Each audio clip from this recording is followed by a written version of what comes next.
Señoras, señores, buenos días, bienvenidos a esta nueva cita con los encuentros digitales del Grupo Multimedia de Comunicación La Cerca.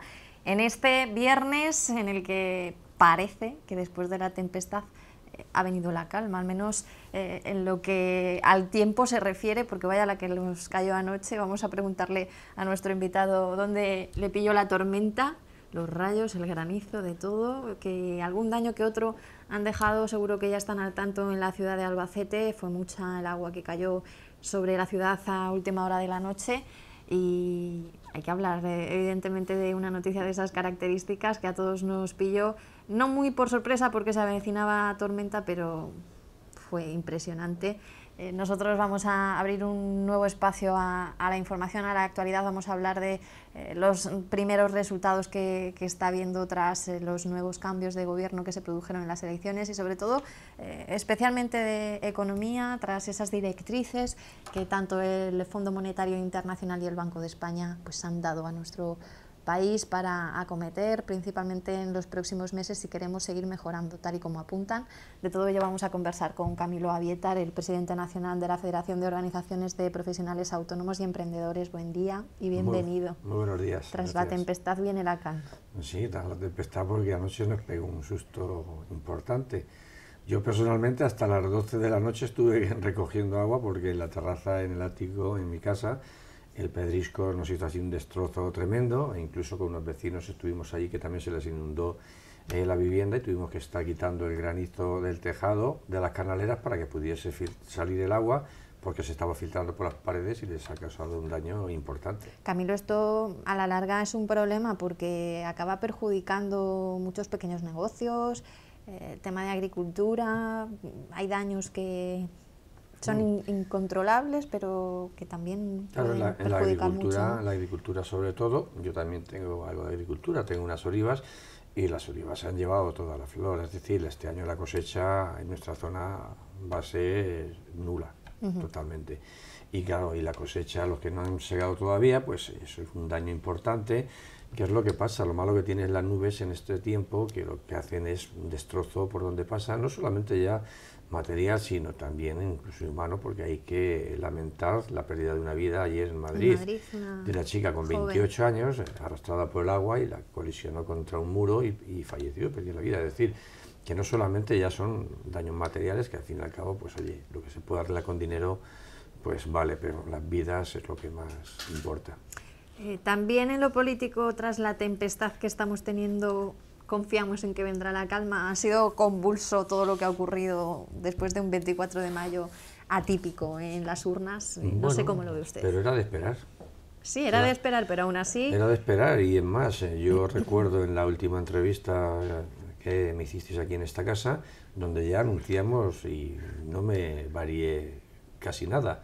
Es decir, ahora aquí pues se presenta un panorama político muy complejo, donde los pactos van a tener que ser importantes para poder gobernar, pero al final no se puede gobernar con una mayoría absoluta, por lo tanto estás hipotecado, no puedes llevar a cabo tu programa electoral, no puedes desarrollar tu política, y ese es un problema que llevamos arrastrando durante muchísimos años en España, es decir, que las minorías tengan hipotecados a los grandes partidos y tengan hipotecado a la sociedad en beneficio de estas minorías. Eso, desde luego, yo no estoy nada de acuerdo, porque ahora mismo partidos emergentes, partidos pequeños, que también es verdad que la culpa de que hayan emergido estos nuevos partidos la han tenido los dos principales partidos, por no llegar a acuerdos puntuales que lo tenían que haber hecho para haber evitado estas cosas.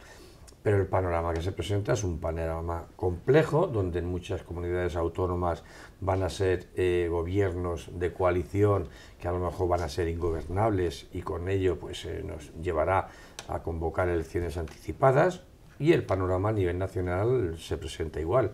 Es decir, en noviembre me temo que las elecciones generales pasará lo mismo, que el gobierno tendrá que ser en coalición, y veremos a ver los compañeros de viaje o las coaliciones, porque claro, las prebendas que hay que dar por ello, muchas veces no sé yo hasta qué punto merece la pena. Es decir, lo que no podemos es estar presos e hipotecados por las minorías.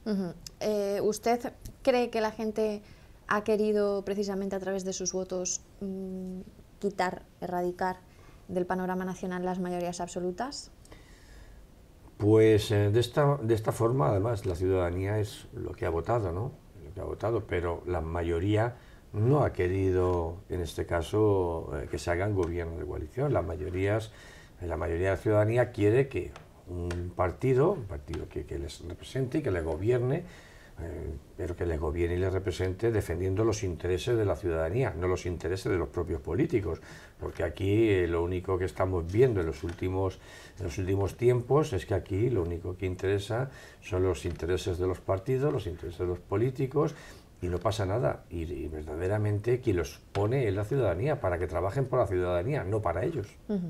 Me decía, los pequeños partidos han hipotecado a los grandes partidos, que van a tener imposible o muy complicado llevar a cabo sus programas electorales. ¿No se puede hacer una visión completamente distinta y decir que quizá son esos otros partidos los que sean la garantía de que se cumplan los programas electorales, porque no se han cumplido nunca hasta ahora? Ojalá y así sea, pero al final yo creo que estos partidos emergentes buscan su sillón, buscan su protagonismo, buscan su cuota de poder, y en ello, pues para esas negociaciones y poder gobernar, ya sacarán su parte de esa cuota de poder. Ojalá y sea como dices tú, y sea pues para ser vigilantes de que se cumplan esos programas electorales y que verdaderamente se trabaje por la ciudadanía, que eso es lo que esperamos todos, y ojalá y fuese así. ¿Qué es lo que más incertidumbre puede levantar? Quizá lo que pueda suceder en las grandes ciudades de nuestro país, donde sí que más claramente se ha producido una alternancia evidente.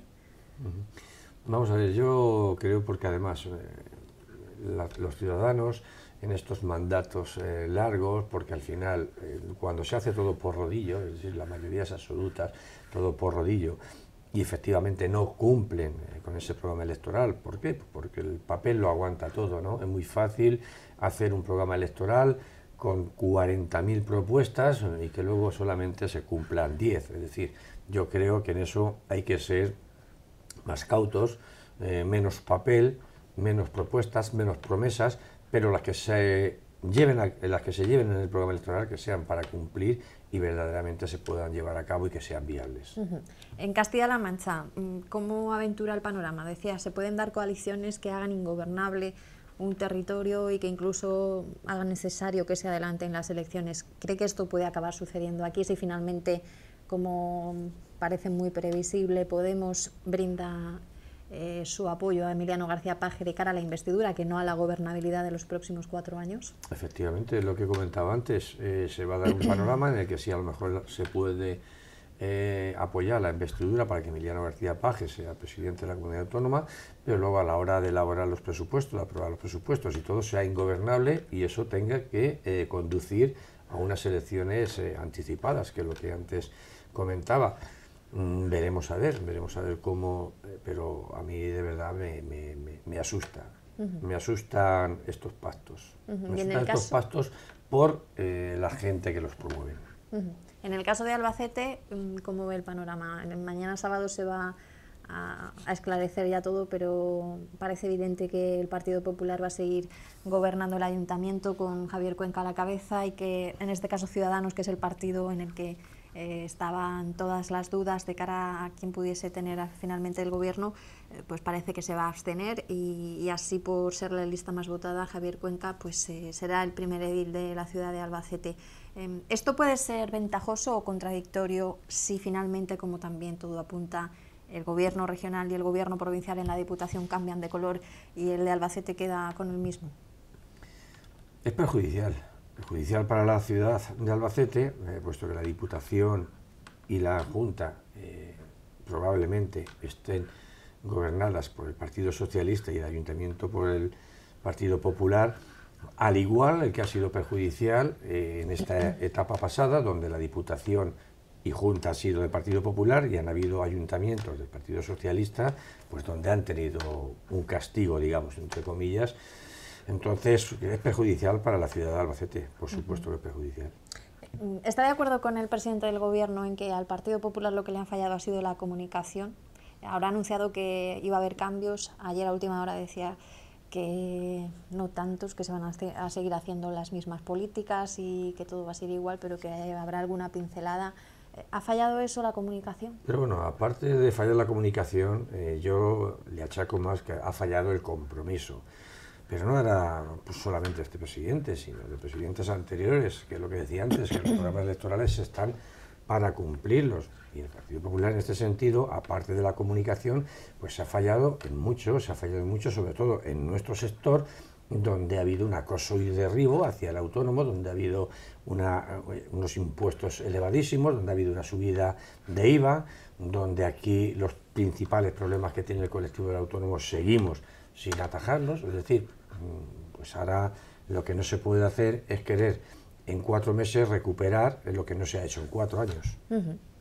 Decía, subida de IVA. El Banco de España, al hilo de esto que me comenta, decía ayer que quiere revisar el IVA, los impuestos especiales y algunas partidas de gasto público, y también mantener el impulso reformista en el mercado laboral para continuar con un crecimiento económico que aventura pues que el PIB crecerá a una media del 1,5% hasta 2016 en nuestro país. ¿Ese es el camino?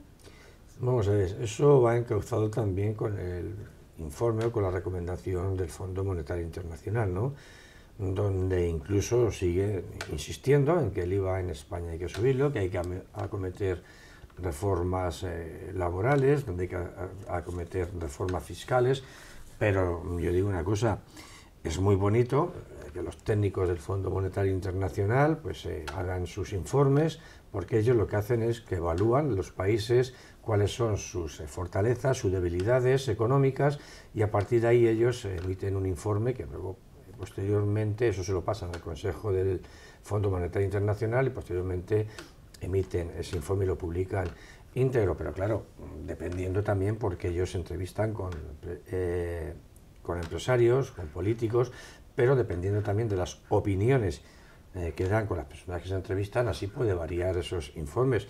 Eso hay que ir a la realidad, no hay que ir a los grandes empresarios, a la macroeconomía.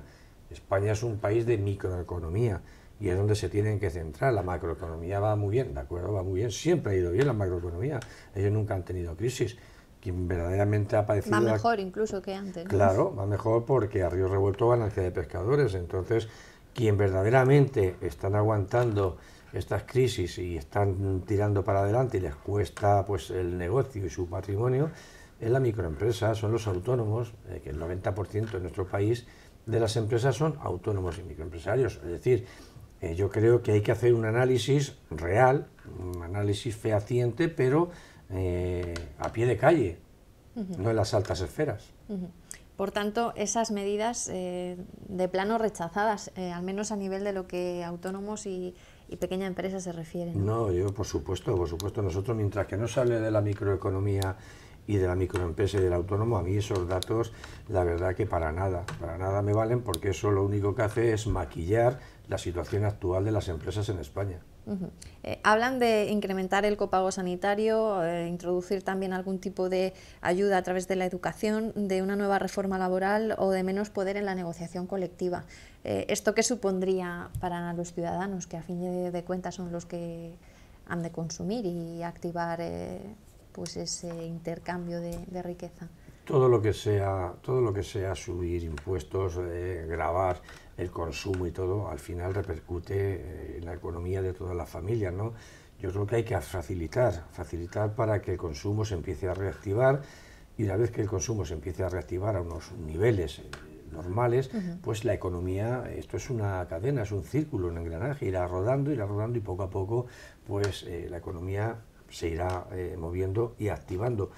Pero lo que decía, aquí en los últimos años lo único que hemos tenido han sido subidas de impuestos, subida de todo y gravar por todo.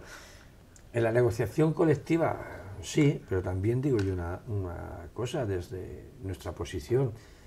Los sindicatos, por supuesto, deben de existir para que tengan una protección de los trabajadores, que eso es lo que para su función, pero también las negociaciones colectivas. Es que aquí solamente se va a los derechos de los trabajadores. ¿Qué derechos tienen las empresas?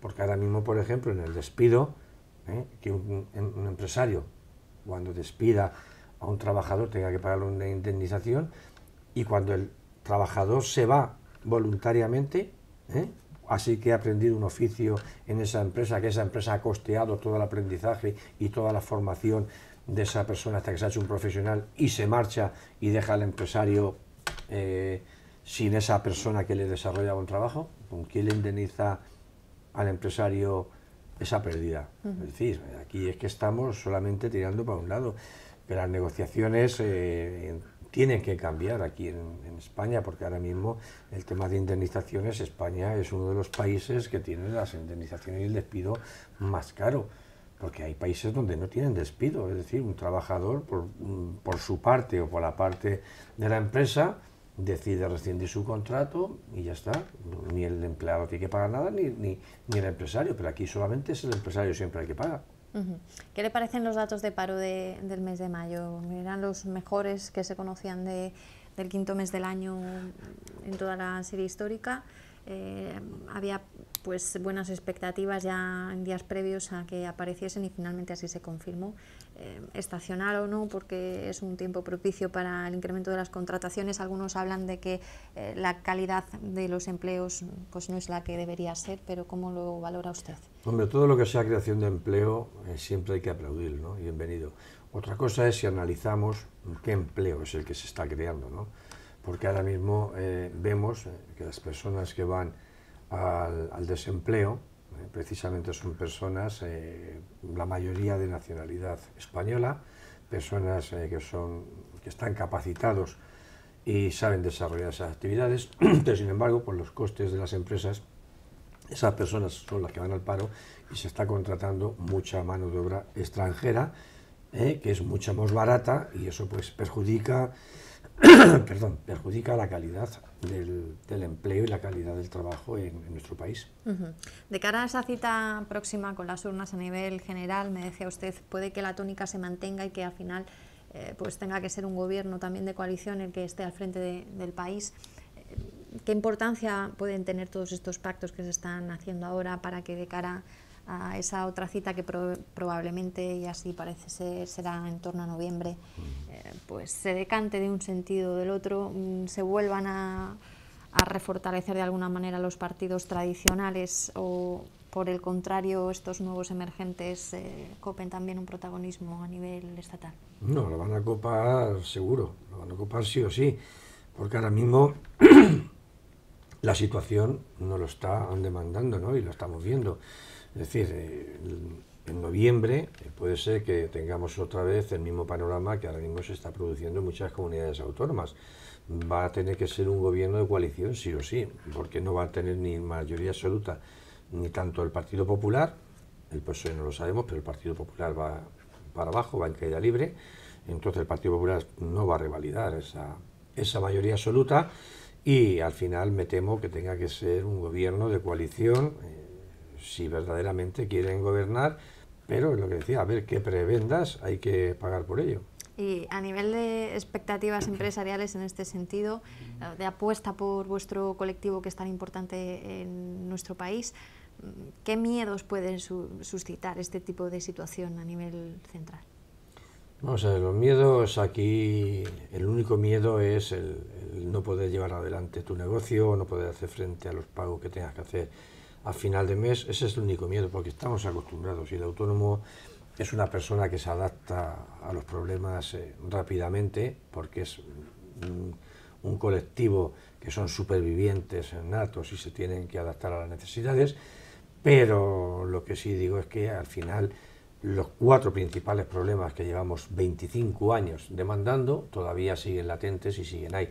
Es decir, aquí hace falta que verdaderamente venga alguien con ganas de cambiar el panorama político, el panorama empresarial, el panorama de las inversiones, cambiar el sistema productivo, es decir, estamos basados en unos modelos muy caducos que nos han llevado a esta situación, a una crisis que cuando nos ha pillado, pues al no tener preparados otras alternativas al crecimiento económico, pues nos está costando lo que nos está costando, llevamos ya casi 8 años. Es decir, eso es lo que hay que ir cambiando, hacer unas políticas más modernas y siempre pues hacer una política preventiva. Es decir, siempre hay que prevenir por lo que pueda pasar, que hasta ahora nos ha hecho. Aquí se ha vivido al día y cuando nos ha pillado, pues nos ha pillado lleno.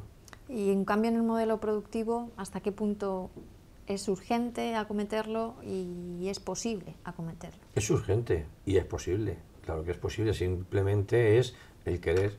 El querer, lo que pasa es que, claro, en el sistema productivo que teníamos anteriormente... Pero habrá que suscitar las condiciones adecuadas para que ese cambio pueda producirse, ¿no? Claro, efectivamente. ¿De qué manera? Hay que invertir mucho más en la industria, hay que invertir en servicios, hay que modernizar nuestras empresas, hay que hacerlas competitivas. Es decir, aquí no podemos seguir basando todo en el ladrillo y en el pelotazo como se ha venido haciendo durante tantos y tantos años. Entonces había muchos intereses creados que de ello están saliendo buena cuenta y muchos están pasando por los juzgados y claro, ¿cómo van a apostar por otro sistema productivo si ya ese les iba muy bien a ellos? Entonces... En alguna ocasión, Camilo, ha señalado pues que el gobierno central, sobre todo, pues se ha dejado asesorar fundamentalmente siempre por los mismos y que en lo que a autónomos y colectivo de emprendedores se refiere, pues se ha rodeado más a nivel de asesoría de aquellos pues que se dedicaban a palmear las decisiones que tomasen. El hecho de que se abran nuevos aires en la política puede favorecer, no sé luego la realidad cuál será, que otros movimientos, otras asociaciones con voces distintas podáis tener una participación más activa en lo que se decida en vuestro ámbito. Seguro que sí, es más, es lo que estaba hablando de los modelos establecidos. Esto también, de cierta manera, pues rompe esos moldes establecidos y emergerán voces que reclamen pues todas esas reivindicaciones que se vienen haciendo y que solamente se han escuchado lo que han querido, como tú bien decías, de estos palmeros que siempre están al lado para aplaudir y aplaudir y aplaudir. Es decir, habrá que aplaudir cuando las cosas se hacen bien, pero cuando las cosas no se hacen bien, habrá que también hacer una crítica siempre constructiva, por supuesto, con alternativas para poder hacer las cosas bien. Yo creo que en ese sentido sí que es bueno y es favorable que se abra las ventanas, que entre aire fresco y a lo mejor todos estos problemas que durante tantos y tantos años nadie quiere acometer, pues son capaces de hacer que esos compromisos puedan acometerlos. Ojalá sea así y que después de tantos años hablando de esas reivindicaciones que ya se han hecho pues perennes e históricas, alguien de una manera definitiva se decida a ir poco a poco pues planteando esos cambios que vuestro colectivo necesita para tirar de una manera eficaz de la economía de este país y de todos sus ciudadanos, porque es importantísimo que así sea. Estamos en un nuevo tiempo a nivel político y eso supondrá, esperamos, un nuevo tiempo también a nivel social y a todos los niveles. Lo iremos comentando, veremos cómo van funcionando las ciudades, las comunidades autónomas con los cambios que se han producido y cómo llegamos así a la cita de noviembre en la que pues evidentemente nos jugamos demasiado, y lo iremos comentando también con Camilo. Sí, pero la verdad es que, como tú bien dices, la pluralidad siempre es buena. Es decir, no siempre las mismas voces, los mismos esquemas. Es decir, yo creo que entre gente nueva, que haya más pluralidad, que las decisiones a la hora de tomarlas haya que tomarlas con más gente, no solamente con los tuyos, pues yo creo que eso también va a dar lugar a que se cometan menos errores, porque va a estar todo más supervisado, pero me temo que las prebendas que haya que pagar por ello sean demasiado altas. Veremos a ver, porque precisamente estos nuevos partidos se supone, al menos sobre el papel, que como bien dices lo aguanta todo, van contra ese tipo de situaciones, prebendas, etcétera. A ver qué ocurre finalmente, lo iremos contando. Ha sido un placer tenerle una vez más aquí en La Cerca. Gracias a ustedes. Camilo Avietar, presidente nacional de la Federación de Organizaciones de Profesionales Autónomos y Emprendedores, OPA, ha venido a charlar con nosotros sobre este cambio que se vislumbra a nivel político en nuestro país, un nuevo escenario en el que todos hemos de trabajar una nueva forma de hacer política, ahora sí de verdad, donde no una decisión es la única que vale y donde hay que dialogar, consensuar y llegar a acuerdos, que es en definitiva pues lo que todos pedimos a nuestros dirigentes, a quienes nos representan.